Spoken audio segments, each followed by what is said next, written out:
Western Conference Finals. Wolves howling, thunder cracking. It's not your father's ball night, all right? Everybody, let me hear it. Ball night. Ball night. Just the ladies now. Puck night too. Yes, and Puck just night the too, men okay? with shaved heads. Also one Ball night. slow-mo out of the box.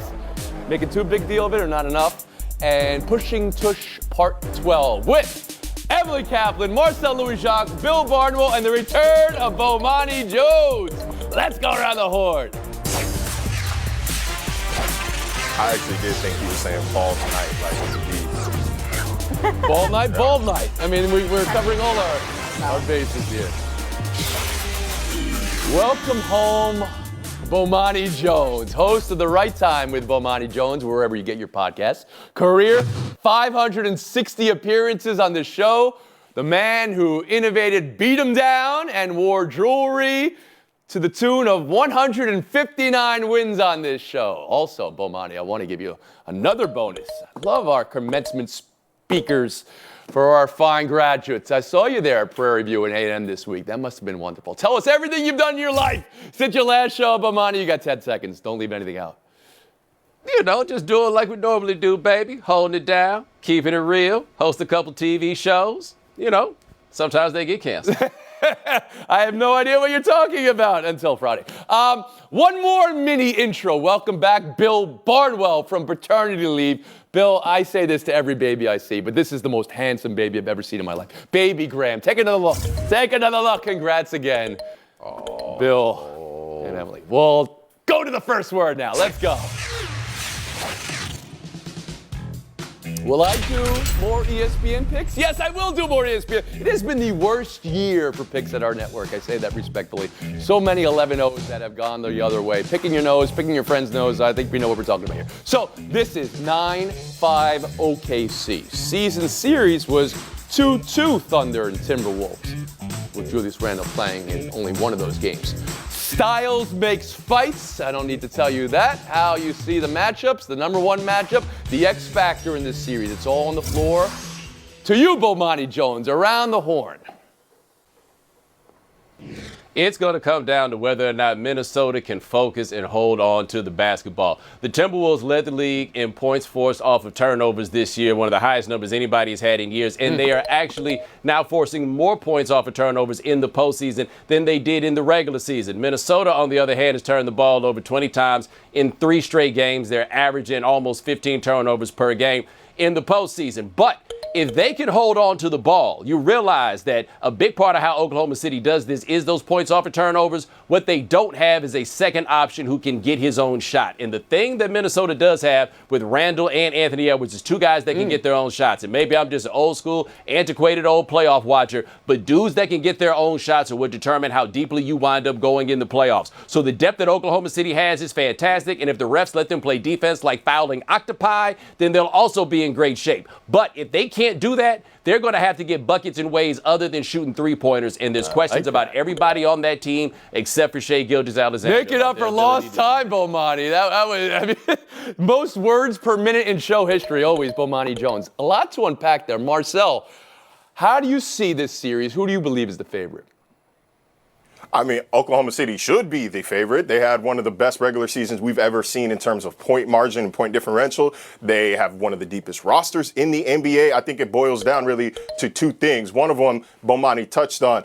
The other guys in that AT&T commercial need to show up, specifically Jalen Williams. He was great in Game 3 against Denver. He was fantastic in Game 7. In between, he shot 10 for 43 from the field. That is not going to cut it. And then as a whole, Oklahoma City has to shoot well enough from the 3-point line to keep Minnesota from playing zone defense. It's something Chris Finch wants to do, and it's something that if Rudy Gobert is allowed to roam the paint and protect the hoop, you are going to have a bad time. And then, of course, a bonus, number 3, is, like Bomani said, that turnover margin. If the Thunder can get Minnesota out of its sorts, then I've got Oklahoma City in 6. Emily Kaplan, around the horn to you.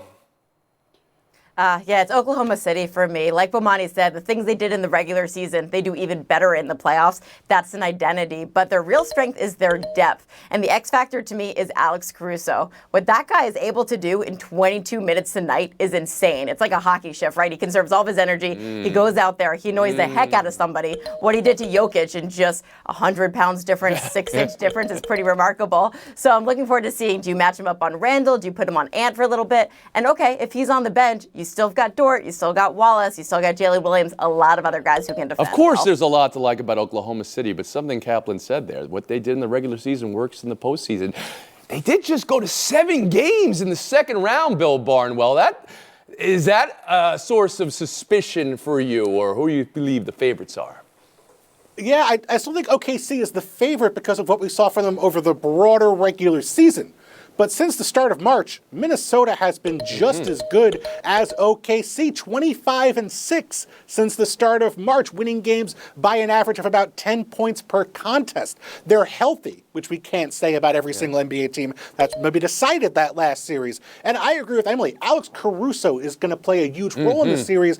But by the end of that series, the Nuggets only had one player left of any note in Nikola Jokic, who was going to be their primary creator. As Bomani said, there are multiple creators who can get their shot on this Timberwolves offense. And I also think, by the way, on defense, they might have learned something from the Nuggets in that last series. Play more zone. Force the guys who are in SGA to shoot. That's the way you beat OKC coach Mark Daigneault said that precisely, that they did learn something. How many times did I hear Bomani is right in that answer? Have you guys forgot how we do this show? Bomani, one thing Marcel said, that you might see some zone defense from Minnesota. How do you feel about zone defense, Bo? You know, as much as I like Anthony Edwards, encouraging him to engage in such cowardly behavior is not really what my get down is. But at the same time, apparently it's been effective, and that's what they do in basketball these days, is play zone. Wait, didn't you once sell T-shirts that said "Zone is for cowards"? Do I have that right? I That believe is that right. was it. Yeah, that is right. I didn't sense which way you were leaning in this series. So who you got, Bomani? I think that this is going to be the Anthony Edwards star turn, and that Minnesota is going to wrap this up at home in 6 games. Well, Barnwell, who you got? Give me Wolves in 7. Emily Kaplan. Bomani, sorry, Anthony Edwards hasn't had a star turn already. I got Oklahoma City, though, in 6. And Marcel, you already made your pick, and we'll move on now to a baseball story. Juan Soto, Juan Slow-Mo, as it was called in the headline. We'll show you that in a second. He denies lollygagging after the single off the Green Monster last night in the Mets-Red Sox game. Mets manager Carlos Mendoza says he'll have a chat with Soto. This comes a week after the weekend where Mets-Yankees played. Soto was booed quite a bit. A season-long slump-ish from Soto as well, the big off-season contract. There was also this from the New York Post this morning, and this from Michael Kay on the Michael Kay Show, that he had spoken to people involved with the Mets and said Soto is, quote, very, very glum around the clubhouse. Kay also said it was a family decision for the Sotos to go to the Mets, but maybe that was more family, implying Soto maybe was wanting to stay with the Yankees. That's all conjecture, I guess. But, Bill, where do you stand on this? I stand that we are 6 weeks into a 15-year contract. We have to chill. We are only 6 weeks into this situation, and the Mets are getting pretty much exactly what they would have expected from Juan Soto, aside from the hitting. He was 370th in sprint speed last year per Baseball Savant. He's 363rd this year. He was the 12th worst base runner in baseball last season per Fangraphs. He's not someone who does anything at a high level outside of the hitting, which is spectacular. So you take that normally because you're getting great hitting. The fact is Juan Soto has not hit incredibly so far. He's hit okay. I have no doubt he's going to be fine. He is a Hall of Fame caliber hitter. That's what the Mets paid for. They knew what they were getting with all this other stuff. They're just upset about getting it now because the hitting That's the lollygagging part of it. Also, the second or third part of the story was glum around the clubhouse. That's, do you believe that? Is there anything to that? How did you read into that? Yeah, I would say let's talk in October. If he's still glum in October and the Mets are in the postseason, it's not going to be a story. I'm here in Boston. Manny Ramirez was upset from Boston for a long time, and they did just fine. Monty Jones around the horn of you. Yeah, I mean, I remember Freddie Freeman was a little sad when he first got to the Dodgers, and they said eventually he'd get over it, and then eventually he got over it, right? That happens. There are transitionary times. What I think is interesting about this situation, though, with Soto is this is the dreaded lack of hustle thing in baseball, and people have done media research on this, and when it's lack of hustle that goes down, it's often a guy with a name like Juan, but it's normally not a manager in that place with a name like Carlos. And I think that's going to help tamp down what is ordinarily a huge controversy when this happens because it taps into third rail stuff. That's not going to happen this time. The manager says, I will have a chat with him. That's probably going to be the end of it. In the end, Soto's going to wish he had done that on Tuesday night or Wednesday night when the Knicks are playing, and then nobody would have time to care about this. But on the in-between time, you wind up on the cover of the newspaper. Marcelo Jacques. But Tony, the best and worst part of effort-related issues is that they are completely controllable, right? Mendoza said he is going to talk to him. The ball is in Juan Soto's court. At this point, it is up to him. If he wants to start him, now it's up to Juan to earn that contract and try a little bit harder, get a little bit of hustle. But I will say, he did steal second base on the first pitch after that lollygag to first base. So, it corrected itself. Emily Kaplan.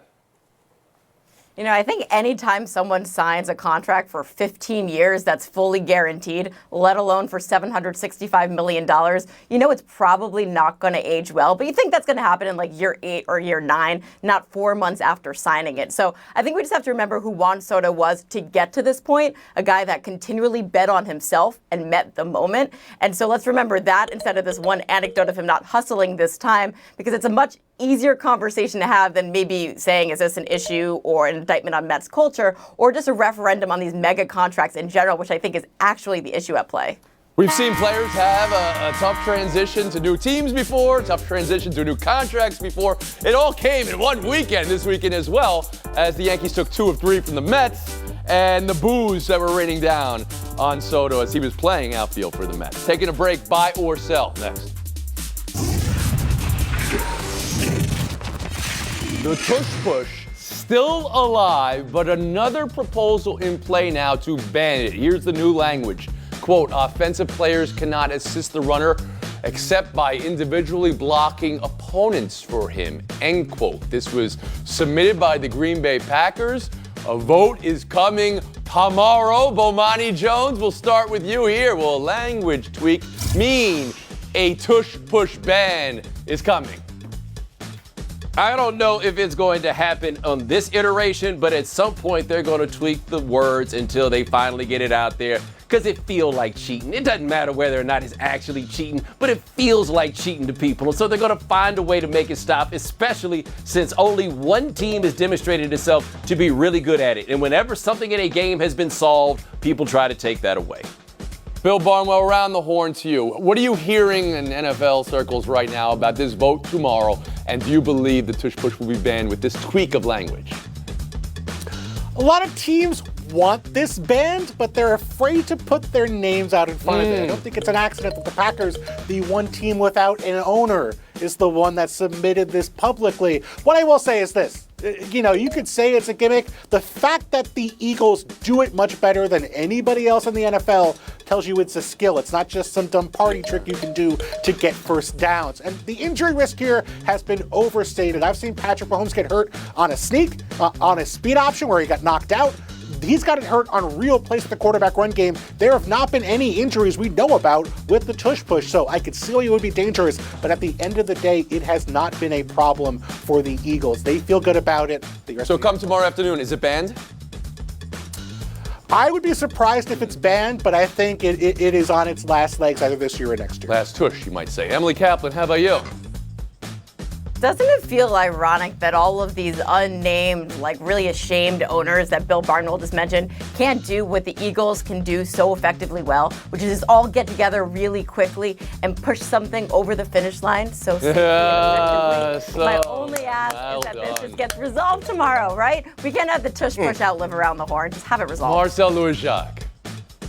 I have no idea how I'm supposed to follow that absolute bar from Emily, but I will say banning this play feels a little bit like banning the slam dunk because Kareem was too good at it back in the day. Like, you can't punish a team for doing something better than the rest of the league can do. And look, I've been in these locker rooms.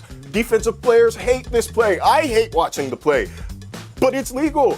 it's legal and they're the only ones that can do it. Like Bill said, it is a skill. You cannot punish that, but the NFL will find a way eventually. Buy or sell two. Eastern Conference Finals start tonight on ice. Panthers at Hurricanes. Panthers the champs, as we know. Canes coming in more rested and with home ice, where they haven't lost yet this postseason. Kaplan, you're our first liner here. How do you break down this series? Who do you favor? So both of these teams play a physically demanding style of hockey, and I want to give respect to the Hurricanes, who've been doing it well for a really long time. I've just never been around a team that talks about rest and recovery, spends the most money on it, is very intentional about it, quite like the Florida Panthers. It's why they tend to get better as series go along and grind out teams in the third period, and that to me is their advantage. Even though technically they don't have as much rest, Carolina is more rested. But you believe the effort they put into that over the long run of this season and franchise-wise favors them. Marcel Louis-Jacques, who should be favored in the series? I think Florida, because Paul Morris could teach a college course on putting the foot to throat. They are 27-0 in playoffs under Morris when they lead at the end of any period. That level of expertise, that level of know-how come this time of year and this season, it's difficult to beat. So give me the defending champs to get back to the cup. Maurice, let me hear the romance in it. Maurice, not Morris. Maurice. Bomani Jones, who should be favored here, the champs or the team with home ice? I mean, first, a shout out to my people in the Triangle in North Carolina. Second, Anderson has probably been the best goaltender in this postseason. The trick for the Panthers is they play the style that matches up well with Carolina, which is probably not a team that's going to do a lot of adjusting because that's not really Rendermore's get down. However, I'm going to go with my home team, even if I don't live there no more, the Carolina. That's right. I mean, your time there. I didn't know you were a Caniac, the storm surge of it all. Yeah, Bill Bardwell, around the horn to you. Neither did I, you said. Everyone's talking about what the Panthers are, their focus on rest. Did they not just get pushed to 7 games by the Toronto Maple Leafs, who had fans throwing their jerseys onto the ice in Game 5 and then shut them out in Game 6 to go back to Toronto? I mean, this is not the Panthers team we saw the last couple of years. Yes, if they get a lead, they get ahead, but the Hurricanes have been excellent at getting leads themselves. They have the best goaltender of any team left in the postseason. Okay. To me, I think we're underrating them. I think they're going to pull this one out. Back to Kaplan. You gave me a broad, general view of a franchise here that's got it figured out in Florida, but I want keys on the ice right now, please. Around the horn to you. Yeah, well, I think when it comes to the Florida Panthers, they just come at you in waves. That's what I was talking about with that physically demanding style. I think that their forward group is very deep, and they've had one of the more underrated defensemen in the entire league in Gustav Forsling. I just think the things that he does is quite incredible. And Sergei Bobrovsky is locked in. He looked pretty shaky early in that Toronto series and completely shut them down. And to Bill's point, yes, they pushed it to 7, but was there any doubt when that first period started in Toronto who was the better team? It was Florida that was prepared because they were resting and recovering. That will be the last word. Everybody takes some rest and recovery. But no eliminations now. This is how we're doing it on our final week. A showdown for Kaplan, Louis-Jacques, Jones, and Barnwell next. When Around the Horn debuted, November 4th, 2002, there was a mechanism I loved. The final FaceTime was based on the number of points you scored in the show. I'm bringing it back right now. FaceTime, Marcel Louis-Jacques, 18 seconds. Tell us everything. You know, Tony, they say don't meet your heroes, but for the past 2 years, my past 2 years on this show has proven that that's really not always the case. Even from that initial phone call and text from you, it never felt like you were prepping me for the show or teaching me how to be successful. It truly felt like you were welcoming me in, like you were excited to have me. You wanted to have me here. And that's what it's been for the past 2 years. Even Bomani, this is the first time I've ever gotten to speak to Bomani in person, but he messaged me after my first show to see how I was feeling and see what I thought of that day. And I just want to thank everybody involved for having me, for making me feel welcome. I'm going to miss all of you, man. I'm going to miss this show. Emily Kaplan, FaceTime now yours.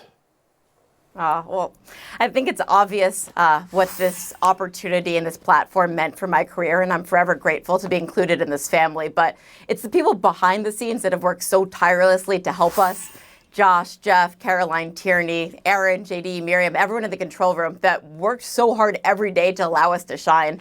And on this show, we're always talking about what makes a good team. Are they a good team? If it's Game 7, that's the team I want to go to battle with. They're all rock stars. Bill Barnwell, FaceTime. You know, I was nervous when I first got on this show, and there was a moment that changed things for me. I gave some stats, some nerd thing, and Tony looked at me and said, "Is that right?" And that is that right is the moment that stuck with me throughout this entire show. First moment I felt like I had my legs. Every time I get an "is that right" from Tony Reale, I feel like I've done something right. So hopefully you find someone in your life who's as caring and loving as Tony Reale, and something that he does makes you as happy as when Tony says, "Is that right" to me. Is that right? Okay, sure. Hey, Bomani Jones, please, now. FaceTime is yours. Hey, look, man, I showed up and nobody said out loud who the hell does he think he is, but I definitely saw it on their faces, and I appreciate the following people for waiting long enough for me to answer that question. Bill Plaschke, J.A. Adonde, Tim Kalishaw, Kevin Blackstone, Jackie McMullen, Bob Ryan, and maybe the two most important figures on this show, Woodrow Wilson Page Jr. and Tony Reality. Now, if you don't mind me talking about myself for a little while. I told you, he's the man who invented the belt. The People's Champion is still here. We are still swanging and banging and panking, rang, kanging, even if I can't find the ring no more. Thank you for changing my life and the lives of many of us. Bomani Jones, Bill Barnwell. From now, the last time these teams matched up in the postseason, one of them was called the Supersonics. As for Anthony Edwards and the Timberwolves, well, they're back on this stage for the second straight season, but trying to make their first NBA Finals in team history, and the pursuit of that starts tonight in OKC, and that is where SportsCenter has landed. I suppose more accurately, that's where Kevin Negandhi has landed. I'm Elle Duncan, holding things down in Bristol. We'll talk NFL owners' meetings and playoff hockey from here, but Kevo, a big night in the Big Friendly. Yeah, Elle, when you talk about this team specifically, the Thunder, it's been 9 years that this organization has played in the Western Conference Finals, and when you look at the roster, they're very young, but you don't get the sense that they're phased about the moment. As we get ready for Game 1, the Thunder hosting the Timberwolves, Western Conference Finals, 8:30 Eastern on ESPN. The Timberwolves are back in the conference finals, as you mentioned, for the second consecutive season. Third time in franchise history, they're seeking the franchise's first trip to the NBA Finals. As for the Thunder, as I mentioned, they're back in this conference final situation for the first time since 2016. All new faces. ESPN Bet Sportsbook lists Oklahoma City as the favorite to win both this series and the NBA Finals. No pressure. Thunder, they won 19 more games than the Timberwolves in the regular season. Largest difference between opponents facing off against each other in the conference finals since 1987. However, little has separated these teams since the start of March, as they boast the two best records in the NBA in that same span. So they're playing fantastic basketball in late spring as we get ready for the summer and the conversation of conference finals and the NBA Finals. Great to have our reporters here with us. That is Tim McMahon and Dave McMenamin. Tim, you've been with this team, that is OKC. Short turnaround. They were on this floor Sunday night, feeling really good against the Nuggets, closing that series out. How are they responding to the short turnaround, getting ready for the Timberwolves? Well, howdy, Kevin. Welcome to Bricktown. You know, talking to Alex Caruso today after shoot-around, he said that he hopes they can use the continuity to their advantage. Obviously, the Timberwolves have had their heels kicked up for a little bit. They're rested. They're refreshed. You know, they've had that break. Caruso said he hopes playing every other day, continuing to play every day, that they'd have a little bit more flow. They'd have a little bit more rhythm. Now, OKC was in the opposite situation after the last series. They swept the Grizzlies. The Nuggets went 7. That rest versus rust thing, it didn't work out in OKC's favor when they were the rested team. They lost Game 1. They hope, again, the rhythm and the flow works in their favor tonight. And right behind us, we've got Ant-Man getting ready.